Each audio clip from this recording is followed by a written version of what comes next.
Well, hey everybody, John Ritland here with Rapid Fire episode 80, and oh boy, do I have a lot of stuff to talk about. Comments from a, former WCW moron about women's wrestling. A possible thing between two WWE employees I'm going to tread lightly on, and then finishing up talking about WWE versus AEW fans, how this pissing contest needs to stop, and I'm also going to talk about a couple AEW signings that some people have been a little less receptive to, and for the wrong reasons, but I'll get to that.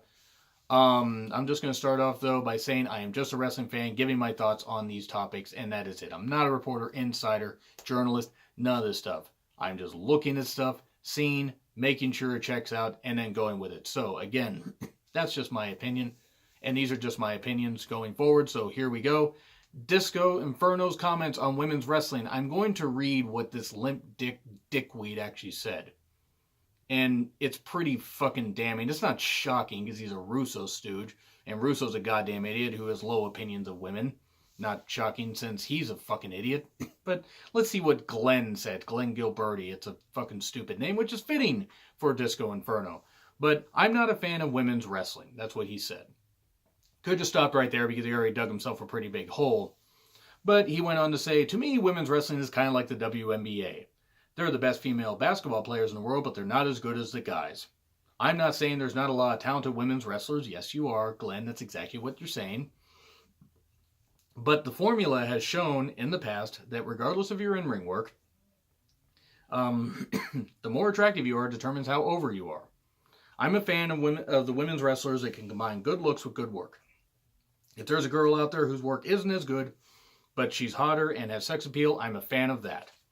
This is the same guy that said, now that's a lot to unpack, and we'll unpack this here, but the main reason I wanted to do is I wanted to unpack that statement and just basically say how it's bad to have that view, but let's go with this. Okay. This is the same guy that tweeted out, it was either last year or late 2017, hey guys, if you're at an indie show and you see a hot girl there in the crowd, take a picture of her and send it to me, and I'll shout you out on the podcast. Take a picture without her consent, by the way. Basically, leer and be a voyeur towards women, and take pictures without their consent however you possibly can, and send them to this guy. That's essentially what he was saying. And people wonder why, there's this whole movement of, feminism, and toxic masculinity and this kind of stuff and all this, all these phrases being thrown out and why maybe people are on edge when it comes to this kind of stuff. It's because of idiots like that. But let's unpack that statement. Let's unpack this quote. One, Disco's an idiot. I mean, obviously he's an idiot. He was a goddamn joke in WCW. He was a joke in TNA. And yeah, he actually did wrestle in NWA TNA back when it was TNA. Scary thought, isn't it? That they were so desperate, they scraped the bottom of the barrel, couldn't find anything, and went to the bottom of the sewer, and there you found Disco Inferno. And that's where they also found Russo, because that's where Russo basically stays, is in the goddamn sewer, because that's where his fucking ideas came from. So, same with Ed Ferrara. Dumb fat fuck that made fun of JR with the Oklahoma character. Piece of shit. Russo at least apologized for the Oklahoma character. I'll give him that much credit. Ferrara, I don't know if he ever did. I don't know if Ferrara is capable of apologizing. But I digress. Let's get back to the quote. Disco saying I'm not a fan of women's wrestling. Well, again, he's already digging a hole right there, but okay. To me, women's wrestling is kind of like the WNBA. Except there are all-female promotions. Stardom, Shine, Shimmer. There is WoW Women of Wrestling. I'm sure there are others. Forgive me. Joshi Pro Wrestling, I think is another one. Or is it Toshi Pro Wrestling? Please let me know in the comments. I'm legit not trying to be offensive, but... Okay, so there's all female promotions or whatever that actually do draw some decent crowds and actually get some good attention because these women actually know how to work, something Disco never knew how to do. He never knew how to work. He was a fucking joke. But okay, they're the best female basketball players in the world, so let's just put basketball with wrestler. They're the best female wrestlers in the world, but they're not as good as the guys. There are plenty of women actually that can outwork quite a few of the guys. Now, it goes down to genetics, it goes down to a whole bunch of stuff. But the bottom line is, there are some women all over the world that are cutting their teeth, working goddamn hard. So, I have been to a few indie shows. I've been to a handful of indie shows. I've been since, July last year, August, in October is where I saw 3 indie matches with women. I saw Taya Valkyrie versus Nicole Matthews. I saw Toni Storm versus Nicole Matthews. And I saw Thunder Rosa, aka Cobra Moon from Lucha Underground versus Priscilla Kelly at one in October. The women tore the house down at every single one of those shows. The Thunder Rosa Priscilla Kelly match may have been the best match on the show. Probably was. The 2 women's matches I mentioned before with Toni versus Nicole and with Taya Valkyrie versus Nicole were really goddamn good because these women work really goddamn hard. In bits and pieces I've seen of Shine and Shimmer and Stardom and WoW, like, I mean, I've actually watched some episodes of WoW. Watching women's wrestling, you can tell they want to cut their teeth and work hard and do just as good and show that women's wrestling can be equal to the men's, because it was a male-dominated sport for a good long time, going all the way back to the 30s and everything. Even the you have the women coming up over the years and stuff like that. Mildred Burke was somebody that really worked goddamn hard. I mean, that is what this quote does, though, is it shits on everything that women did. And and of course, him saying, I'm not a fan, I'm not saying there's not a lot of talented women's wrestlers. Well, yeah, you are, actually. You're exactly saying that. And this is from the same guy that worked with Jacqueline in I want to say it was 97? I want to say it was 97.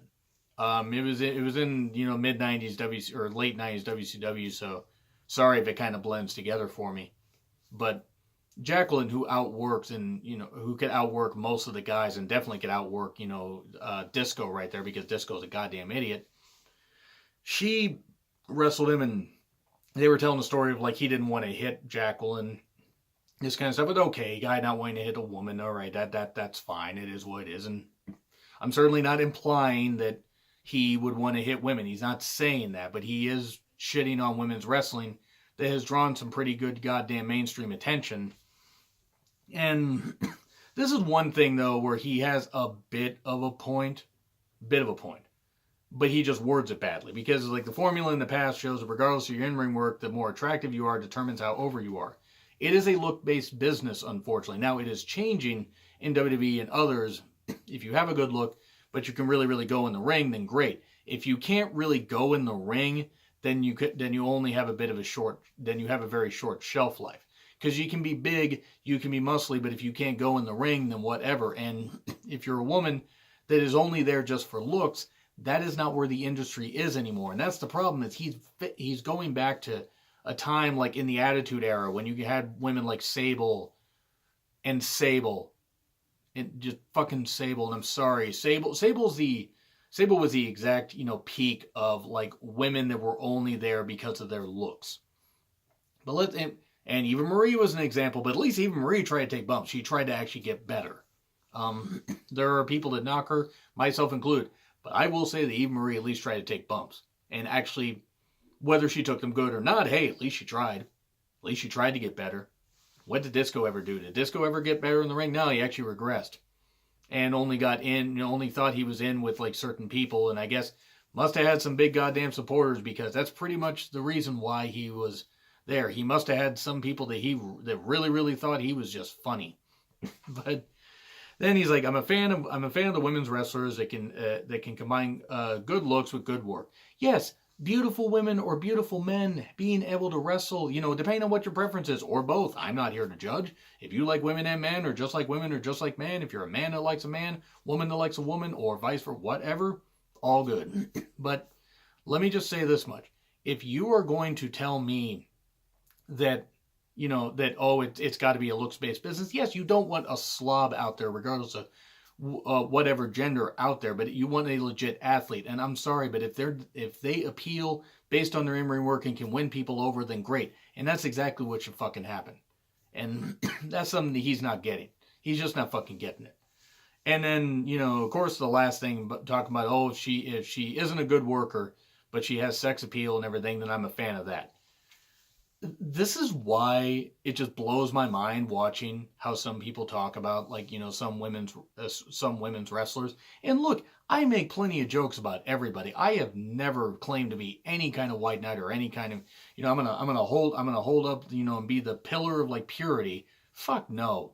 I am me, and I am simply just a fan. I am simply a fan, but I'm also somebody that can respect when women are getting out there and actually working hard, something that Disco would never know anything about.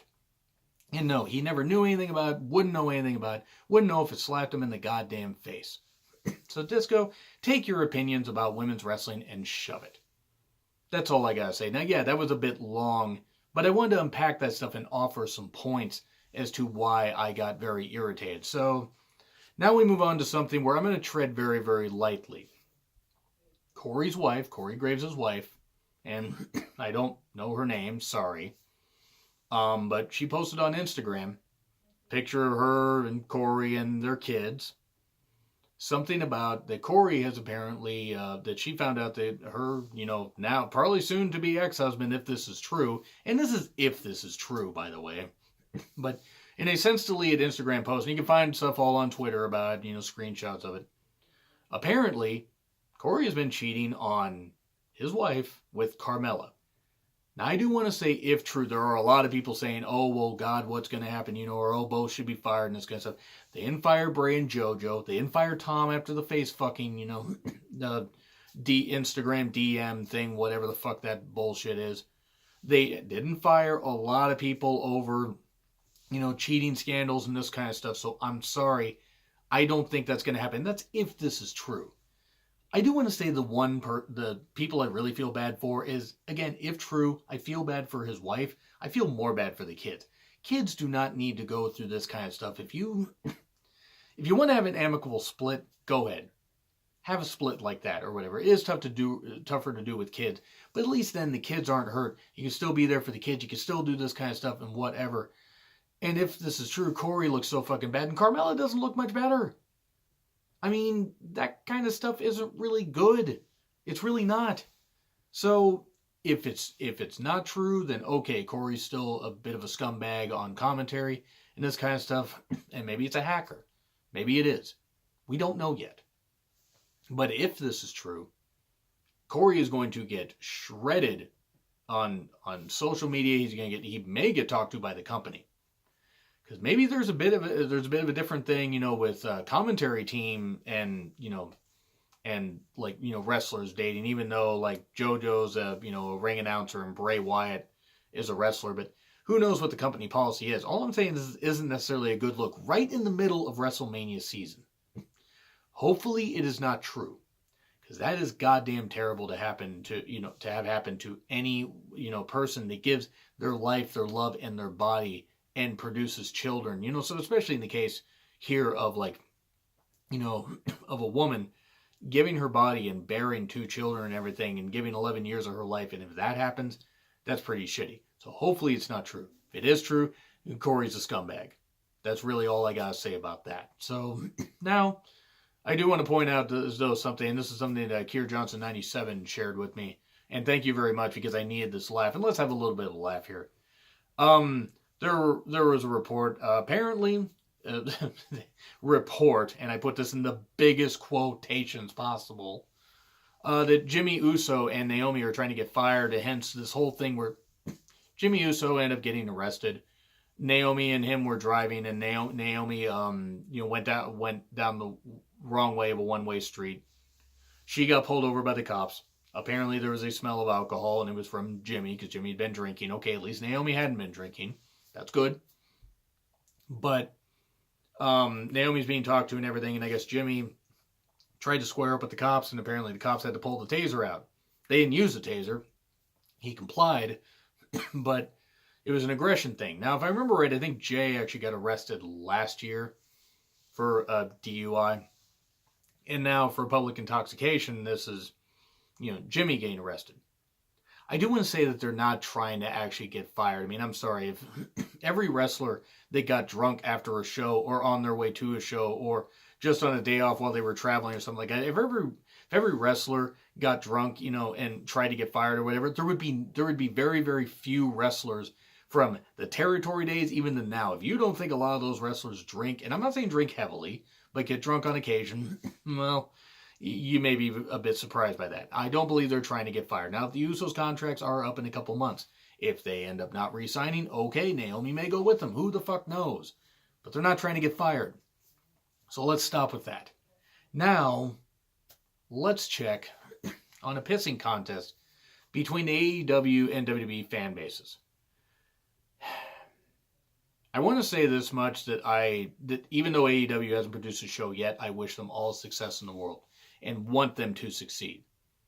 Same with I want every company to succeed. I even want Impact to succeed, even though they apparently aren't able to really sell tickets to their shows reportedly and aren't getting very good numbers on Twitch.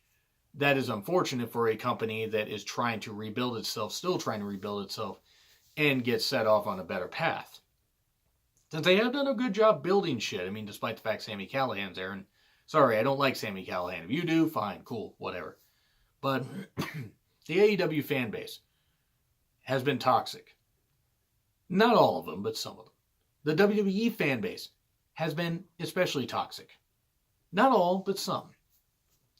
The ones that are getting a pissing contest, fans hoping that AEW fails, and not just WWE fans, but there have been some, I hope AEW fails, I hope AEW fails. These same fans that want competition or want an alternative, want more companies to rise up, and you want AEW to fail. Why? Why do you want AEW to fail? What the fuck did AEW do to you? Seriously. AEW could be a goddamn money company. I mean, it's a big money company as far as like the amount of money they got behind them. They haven't produced a show yet. We don't know what's going to happen. The bottom line is, wishing for them to fail it's kind of wrong, because why? I'm not a big fan of the Young Bucks. I don't hate the Young Bucks. They appeared at a Defy Northwest show that I went to recently, last month, actually about this time last month, and it was awesome. Because they showed up as a surprise and everything, and they were super cool to the fans, and signed anything they could, high-fived, it was all good. They made an appearance, and it was awesome stuff. But just because I'm not a big fan of some of the talents does not mean I don't want the company to succeed. I don't like Vince McMahon, I don't like Kevin Dunn, I don't like other people in WWE, but I like a lot of the talents. There are certain talents I don't. You think I want the company to go under? Fuck you, I don't. I don't understand this mindset. Are there companies that are going to go under, are going to go through fluctuations and everything, popularity, peaks and valleys and stuff like that? Yes. Ring of Honor's had to reload with a whole lot of talent and trying to get back up and everything after they lost the Elite and stuff like, Cody, the Bucks, and SCU and stuff like that. There are various people that will go between companies and stuff like that, but if AEW can be an alternative and be a catalyst for people to maybe leave WWE or go to this company and work with other companies, that they have partnerships with, that can only be a plus for the business. Now, I don't know if it's going to work. We don't know. WWE is always going to be the Super Bowl, the NFL. It's always going to be the pinnacle for people to go to as far as mainstream appeal and this kind of stuff. But if AEW can even be close to what WCW was, even close. I don't know if it will. We won't know for probably a year or two, because Rome wasn't built in a day, and sure as fuck a wrestling company ain't been built in a day. And even though Vince McMahon, Jr. got the company from his dad by paying equal installments and everything, like I think of $1 million. I think it was like $1 million over like 4, quarterly installments. The whole point is the companies weren't built in a day. It took time and everything from grassroots stuff like in the 30s, 40s, 50s, 60s, 70s, into the 80s, this kind of, and then companies started to fall by the wayside in the 80s. But the whole point is, companies, with the right amount of people, wrestling companies succeeding is the way to go, and it is the way that we as fans need to support.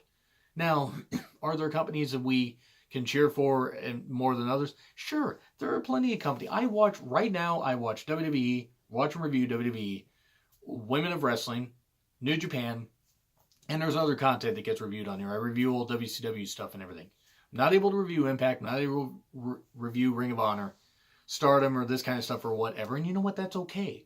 One, I got a job, and I need some sleep, and I would go absolutely insane reviewing and ingesting all that wrestling, even though I ingest a lot per week. But the whole point is, there's something out there for everybody, something that you can enjoy, and if AEW can provide something like that, let's cheer for it to succeed. It's not going to dethrone WWE. It will provide, people on the undercard with maybe an idea, maybe I could go there instead. And that's only a big plus for the business. So now I want to finish up with some people. So that's really all I got to say about the pissing contest. Let's start with the pissing contest. Let's try to eliminate the, toxicity of it. I mean, it's easy for me to say since I just railed on Disco Inferno for about 10 minutes because of some of the shit that he said. But, and some of the stuff I said about Corey, but the whole point is toxicity is something that needs to kind of be eliminated, especially among fans trying to piss on fans and stuff like that. We're all fans. Let's all be fans of it, even if we're fans of different companies, different wrestlers, and all that. But now I want to finish up with something, a bit of controversy that happened at the Double or Nothing press conference with the AEW press conference, that is. Some of the talents that they officially had signed, like the Lucha Brothers. I mean, obviously the Young Bucks are there, but SCU, Hangman Page and Pac, they had their fun thing. You had Jericho and Kenny Omega. Kenny Omega's officially there. Good. Plenty of women. And, I was impressed enough because I don't know a ton about some of the women that they signed. They signed Aja Kong, which I'm familiar with her, and I was really surprised. I'm like, okay. I mean, I think she's only going to be there probably for a little bit to get some women, get some women over and everything and have some good matches. I mean, I don't know. I mean, she still probably can move pretty well at her age, but when you wrestled in the 90s, and I'm talking in the mid-90s against Alundra Blaze, I'm kind of wondering how much longer you should wrestle. But hey, she's still moving pretty well, and I actually did see some recent footage. She can still go. So we'll see what happens. But there are two signings I want to focus on. That's Sunny Kiss, who I'm not really familiar with, but apparently works in Lucha Underground, and Nyla Rose, who was the first transgender wrestler, I believe, period, on a major wrestling promotion, transgender woman. Now, there are some people, and this is where I'm going to say the following statement is not to knock you guys that apply to this. So please listen carefully.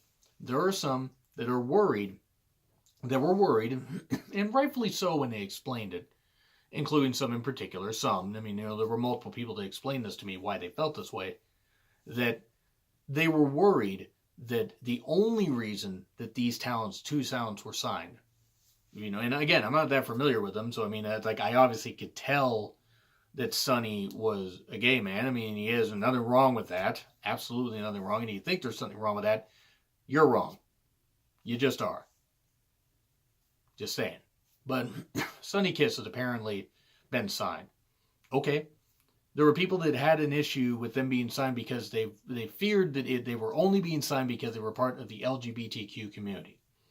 And they didn't want that to be exploited rather than just their talents celebrated and their talents displayed. They were hoping that they were signed for their talents, and the fact that they were LGBTQ, part of that community, was just an added bonus. And that's great. That's fine. I don't mind if people are worried about that kind of stuff. I mean, I get it. I'm not familiar with these two, so I have no idea. I have no preconceived notion or nothing, no bias. I wish nothing but the best for them. If they are as good as some people have said, especially Sunny Kiss, that's one that really got talked about. If he is as good as people say, I am all for it, and I am all in to see how good he is. Nyla Rose, no clue. Never heard of her. But if she does well, fan-fucking-tastic. And if she is a great addition to the women's division, good. The ones that I have a problem with are the ones that are gay bashing and this kind of stuff and everything. Oh, we don't need these. I'm not going to use the words, by the way. I'm not going to do that. But we don't need these. It's the F word according to the gay men. That much I'll say that's the kind of word I saw thrown around. Or stuff said about Nyla and this kind of stuff. Firstly, one, it's how they've felt since birth and this kind of stuff. It's not evil, it's not a goddamn sin to be part of the LGBTQ community. Or to be a supporter, because apparently people think even being a supporter is bad. So really all I gotta say is if it offends you that goddamn badly, don't watch AEW. Leave it for the people that actually, want to support wrestling across all, that breaks all boundaries and stuff like that. Honestly. If you're going to just gay bash, one, get the fuck out of wrestling, because I hate to say, if you're going to gay bash wrestling, you're bashing a sport where often there are two men oiled up wrestling around in their underwear, and you're going to gay bash people that are actually part of the LGBTQ community. Easy for me to say. I just don't understand that at all. I really don't fucking understand that. It's very weird. It's very odd. But really, that's all I have to say about that. So Yeah, let's just be better. I know, as I said, again, after I railed a whole bunch and everything, but that's all I gotta say. So, do you agree? Do you disagree with what I said? Are there some other topics you want me to talk about that are current topics? Maybe I'll do another rapid fire in the next few days. But, like, share, subscribe, Twitter handle in the description. I'm John Ritlin, and I will see you soon.